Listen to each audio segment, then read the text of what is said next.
Here in this video we will study about ex situ conservation. I have already told you about in situ conservation, and in situ conservation the living organisms or the wildlife is protected in their natural habitat. Now ex situ conservation refers to the protection of the species outside their natural surroundings or habitat in their artificial habitat, and this is done under human supervision. Here are few examples of ex situ conservation: botanical gardens, zoo, aquarium, parks, agriculture research centers, gene banks, tissue culture, and DNA banks, etc., are the examples of ex situ conservation. Let's start with zoo or zoological garden. These are the places where animals are kept under human supervision. Animals which are rare and endangered are placed in zoo.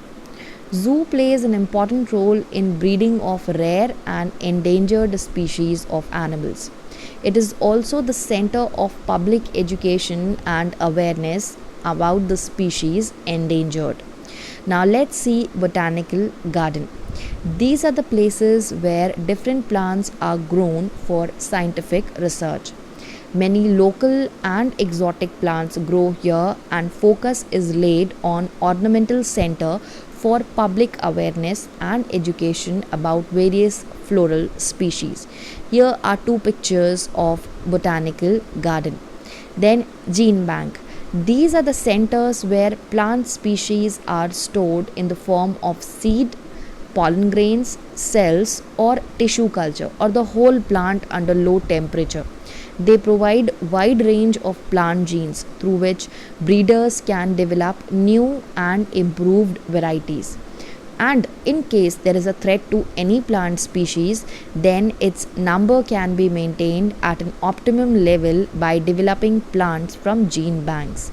ICRI SAT, the International Crops Research Institute for the Semi-Arid Trophies, present in Hyderabad. Now here are the pictures of gene bank. Let's see the advantages of ex situ conservation.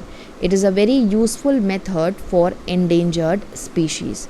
It is a very useful method for conducting research and scientific work on different species. It creates awareness among the people. It is a great source of generating revenue. Animals are completely protected from hunting and poaching. Then disadvantages of ex situ conservation: captive population has limited genetic diversity. Animals can be exposed to a wide range of diseases.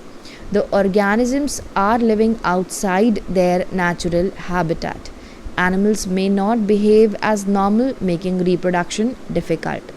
It is expensive to maintain, and nutritional issues may arise due to lack of resources and facilities. Let us revise what I have explained to you here in this video. मैंने आपको बताया कि हम इस video में ex situ conservation के बारे में पढ़ने जा रहे हैं. इन situ conservation में organisms को उनके natural habitat में protect करते हैं, लेकिन यहाँ पर हमें क्या करना है, एनिमल्स को उनके नेचुरल हैबिटेट से हटा करके एक आर्टिफिशियल हैबिटेट में हमें उन्हें प्रोटेक्ट करना है, और ये होता है ह्यूमन सुपरविजन में.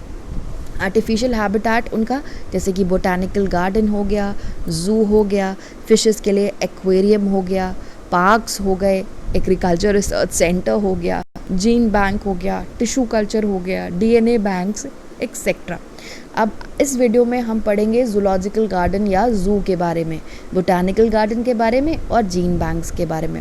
सबसे पहले पढ़ेंगे ज़ू या जूलॉजिकल गार्डन के बारे में. ये एक ऐसी प्लेस है जिसमें एनिमल्स को ह्यूमन सुपरविजन में रखा जाता है. ऐसे एनिमल्स यूजुअली लिए जाते हैं जो रेयर हैं और एंडेंजर्ड हैं, जिनका नंबर कम हो रहा है या कम दिखाई देते हैं. ज़ू एक बहुत ही इम्पॉर्टेंट रोल प्ले करता है रेयर और एंडेंजर्ड स्पीशीज़ की ब्रीडिंग के लिए, यानी कि उनके नंबर को इंक्रीज़ करने के लिए. ज़ू एक पब्लिक एजुकेशन और अवेयरनेस का सेंटर भी है ऐसी स्पीशीज़ के बारे में जो एंडेंजर्ड हो रही हैं. अब यहाँ पर एक पिक्चर आपने देख ली ज़ू की. अब हम आगे बात करते हैं बोटानिकल गार्डन की. बोटानिकल गार्डन एक ऐसी प्लेस है जो डिफरेंट प्लांट्स जहाँ पर ग्रो करते हैं साइंटिफिक रिसर्च के लिए। बहुत सारी लोकल और एग्जॉटिक प्लांट्स भी होते हैं जिनको हम ग्रो करते हैं, और यहाँ पर यूजुअली हम पब्लिक अवेयरनेस और एजुकेशन के लिए वेरियस फ्लोरल स्पीशीज़ की हम इन प्लांट्स को ग्रो करते हैं। Here are 2 pictures of botanical garden. अब आगे बढ़ते हैं जीन बैंक पर। जीन बैंक एक ऐसा सेंटर है जहाँ प्लांट स्पीशीज़ को स्टोर किया जाता है, सीड के फॉर्म में, पॉलन ग्रेन्स के फॉर्म में, सेल्स या टिश्यू कल्चर के फॉर्म में, या पूरे प्लांट को कम टेम्परेचर पर स्टोर किया जाता है जिससे कि वो काफ़ी लंबे समय तक स्टोर रहते हैं।